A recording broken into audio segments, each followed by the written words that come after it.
रामकृष्ण हरे. सज्जन हो, आज आपणा पुढे गुणग्राही बना अशा अर्थाचा हा भाग आहे. बालादपि सुभाषितम ग्राह्यम. लहान मुलांनी जरी चांगलं बोललेलं असलं तर ते त्याच्यातूनही घ्यावं. उगीच म्हणायचे तुला काय कळते, तू शेंबडा आहेस, तू लहान आहेस, तुला कार्टेला काय कळते, असं नका करू. बालादपि सुभाषितम ग्राह्यम. आणि अमेध्यादपि कांचनम ग्राह्यम. अमेध्य म्हणजे घाणीमध्ये जरी सुवर्ण पडलं असेल तरी तिथूनही ते काढून घ्यावं. आणि विषादपि अमृतम. विषात अमृत पडलं असेल तरी अमृत ते काढून घ्यावं. असं गुणग्राही बना अशा अर्थाचं एक सुभाषित आहे. यावर एक दृष्टांत आहे. डॉक्टर जॉन्सन यांनी एक सुंदर खूप परिश्रमाने एक कोश तयार केला, शब्दकोश, भाषेचा अप्रतिम कोश तयार केला. आणि तो कोश जेव्हा प्रकाशित झाला तेव्हा त्या कोशाची सर्व विद्वानांनी आणि जे भाषाचे तज्ज्ञ होते त्या सर्वांनी मुक्त कंठाने प्रशंसा केली. पण एका बाईने तो कोश वाचला आणि ती डॉक्टरकडे आली. म्हणजे डॉक्टर, तुम्ही जो कोश केलेला आहे ना, त्या कोशामध्ये बरेचसे अश्लील शब्द आणि वाईट शब्द आहेत, ते काढून टाका.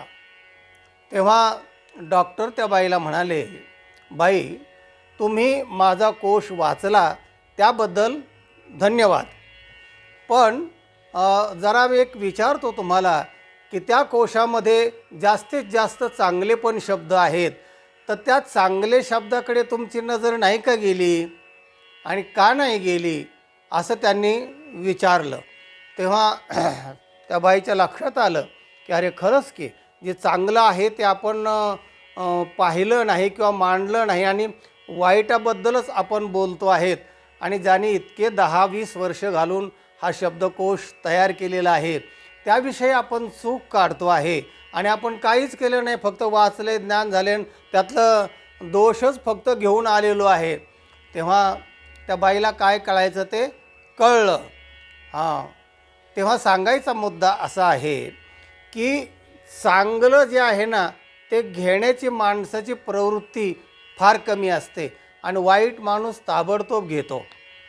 एका कॉलेजमध्ये शिक्षकाने म्हणजे प्रोफेसरने विद्यार्थ्यांना सांगितलं, हे बघा, या फळ्यावर मी जे लिहितो ते तुम्ही आता मला अचूक सांगा, तुमची बौद्धिक परीक्षा आहे, बौद्धिक चाचणी आहे. तो फळा पांढरा होता, म्हणजे पांढऱ्या रंगाने तो रंगवलेला होता आणि त्याने काळ्या पेनने त्याच्यावर 2 टिंब काढले आणि विद्यार्थ्यांनी विचारलं, तुम्हाला काय दिसतं फळ्यावर? ते म्हणले, काळे टिंब दिसत आहेत. सगळ्यांना परत विचारलं, नीट पहा, काळाच रंग दिसतोय का तुम्हाला? काळे, हो म्हणले, काळे टिंबच आहे त्याच्यावर. मग शिक्षकाने त्यांना विचारलं, हा जो फळा आहे तो कोणत्या रंगाने रंगवलेला आहे? ते म्हणले, पांढऱ्या. मग एवढा मोठा पांढरा रंग असताना तुम्हाला फक्त काळच टिंब कसे काय दिसतात?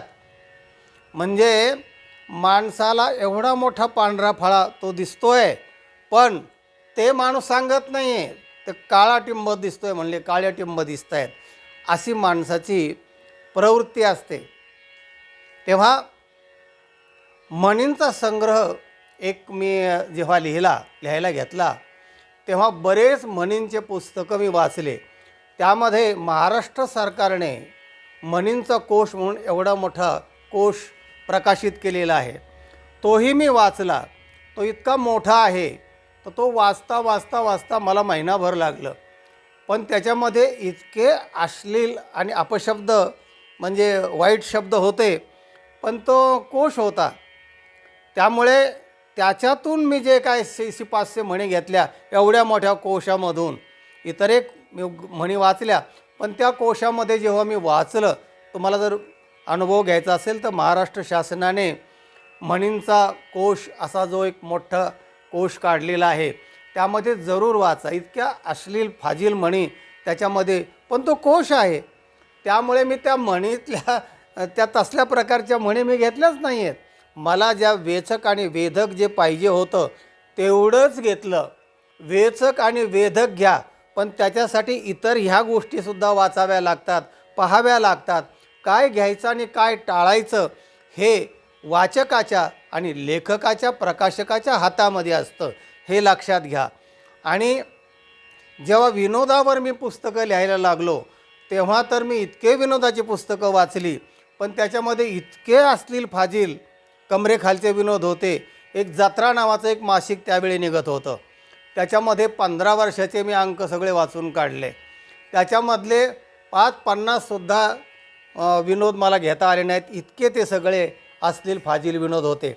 आणि आत्ता जे मी विनोद आपल्या व्हिडिओमध्ये टाकतो आहे ते माझ्याच पुस्तकातले विनोद आहेत, पण ते इतके तावून सुलाखून जास्तीत जास्त चांगले घेतलेले आहेत आणि तेच मी याच्यावर टाकतो आहे. मी लिहिलेले आहेत, ते माझा संस्कार त्या विनोदावर टाकलेला आहे. आणि ते इतके पुस्तकं वाचून मला फारसे विनोद घेता आले नाहीत. तसंच न्यायाच्या बाबतीमध्ये झालं. अगदी वेद उपनिषदातले जे न्याय आहेत त्या यज्ञयागातले ते आत्ता काहीच लागू होत नाहीत, तरी पण 3,500 न्याय मी संस्कृत ग्रंथातून शोधून काढले आणि त्यावर 2 भागाचे 2 पुस्तकं लिहिले. असे कितीतरी गोष्टी आपल्याला सांगता येतील की चांगलं आहे ते घ्या, बाकीचं जे आहे की कालानुरूप योग्य नाही आहे घेऊ नका, जे आता समाजाला उपयोगाचं नाही आहे घेऊ नका, ते अतिशय मागं जायचं तिथं जाऊ नका. तेव्हा पुरोगामी होत होत गेलं पाहिजे आणि अपडेट होत होत गेलं पाहिजे, अशा अर्थाने घ्या. माझ्या एक 6 लायब्ररी आहेत, 3 आता बंद आहेत, 3 चालू आहेत ग्रंथालय. आणि या ग्रंथालयामध्ये जेव्हा प्रत्येक वर्षी आपण ग्रंथ खरेदी करतो तेव्हा जेव्हा मी पुस्तकावर नजर मारतो तेव्हा असे काही काही पुस्तकं असतात, वर हेडिंग इतकं मस्त असतं, योगासने, अद्भुत योगासने, आणि ते चित्र वगैरे पाहिलं सगळं ते एवढे मोठे मोठे पुस्तकं, आणि त्याच्यामध्ये इतके असलेलं पूर्ण पुस्तक काय असं असेल, संदर्भ असतील, चांगलं करायचा प्रयत्न केला असेल असं नाही. अगदीच म्हणजे काम वासनेतले जे आहेत तसले योगासनं सगळे त्याच्यामध्ये, आणि अनेक काय बऱ्याच गोष्टी आहेत की ज्या रामकृष्णांचे गौड बंगाल असं एक चर्चेचे मोठं पुस्तक आहे. रामकृष्णांची प्रचंड निंदा केलेली आहे. आपले जे आराध्य दैवत आहेत भगवान गोपालकृष्ण आणि भगवान प्रभू रामचंद्र, तर त्याच्यावरची काय पुस्तकं, आणखीन बऱ्याच काय गोष्टी आहेत ना, तर ते असे सगळी पुस्तकं लायब्ररीच्या बाजूला मी काढून ठेवले. ते वाचकांच्या हातात मी देत नाही. याचं कारण असं की जे समाजाला विद्वेष निर्माण करणारं आहे, अश्लील फाजिलतेकडे नेणारं आहे, तर ते समाजापुढे आणू नका, सांगूही नका, लिहूही नका. आणि कोणी लिहिलं असेल तर ते समाजापुढे आणण्याचा प्रयत्न करू नका. तर लोकांपुढे चांगलं वेचक आणि वेधक असेल ते आणा. कारण मन हे अधोगामी आहे, खाली जातं ते लगेच. वाईट असेल ना तर ते लगेच ग्रहण करतं, आणि चांगलं असेल ना तर ते त्याला शिकवावं लागतं, सांगावं लागतं.